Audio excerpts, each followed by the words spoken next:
Peter. Pita is Inuit way of pronouncing my name, Peter. Peter Irniq, Pita Irniq. My last name means son, S-O-N. And I was born in the Nicklu, and I lived in the Nicklu for the first 11 years of my life. Until I was taken by the church and the Canadian government to go to residential school in a place called Chesterfield Inlet. It was Roman Catholic run. I went there for 6 years in total. So I'm a survivor of residential school of 6 years. I am a hunter, first of all. We hunted for food, to eat, and to clothe ourselves. So I enjoy teaching about Inuit culture and about Inuit history, about our way of life, about igloo life, and all these things that I do. So my story is basically moving from igloo to internet in less than 60 years. We talk a lot about preservation, protection, and promotion of Inuit culture and language, because at the residential school, we were forcibly taken away from our parents, and we had no say. Our parents had no say whatsoever.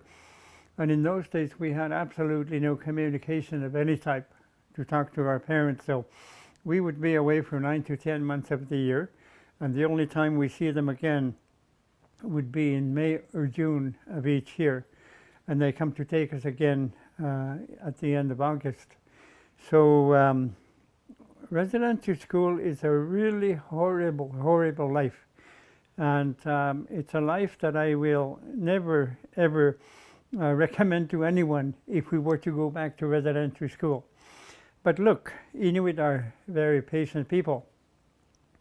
We are the most survival people, and we are the most resilient people. So society out there has a lot to learn from Inuit about patience and survival and resiliency. And that's how we survived the impact of residential school, where we had a loss of culture, loss of language, loss of Inuit traditional beliefs such as shamanism, and where we had a loss of parenting skills. So those of us who were taken away from our parents to go to residential school, we're the ones who started talking about political development of the Arctic. We started to talk about the land claim agreement with the government of Canada. We started to talk about creation of Nunavut, creation of Nunatjiavut, creation of Nunavik, creation of Nunakput in the Northwest Territories. So all these are now in place. We have our own governments in our own territories, and we are teaching more Inuit culture and language, and Inuit Hawyamayatokhangit, which is Inuit traditional knowledge. So in moving from igloo to internet to microwave in less than 60 years, we come in a short period of time to here helping to build a Canadian nation. Traditional medical services of Inuit was healing by the shamanism. I grew up with shamanism. I am a strong believer of shamanism. We call them angakok in Inuit language, shaman. When people got sick in my particular period of time, it was the shaman, who happens to be my brother-in-law, who used to heal the sick person in our family with the help of his spirits. And spirits could have been people, spirits could have been animals, spirits could have been birds. So he used to heal the sick people in my family. My father, on the other hand, was also a shaman. He knew a lot about where the animals were all the time.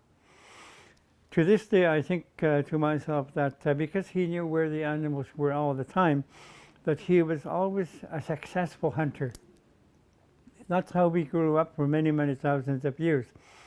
I respect the journey of the shaman very much, because it is part of my Inuit cultural identity. I'm a very strong believer, and I teach this to a lot of young people, not only Inuit, but to non-Inuit as well. If you have a past, you have a future. Because if you know where you've been, you know where you are today, and you know where you are going in the future. This is what I try to put those three categories to people, no matter where I speak, whether I speak in the Arctic, whether I speak in the South, or anywhere within the international community. When I spoke at Portland in Maine about 8 years ago, I spoke a lot about Inuit culture. And I spoke a lot about Inuit culture, Inuit technology, and today's technology, and how we got here as Inuit. And after my speech, I had lots of people come to me and said, I can relate to that man.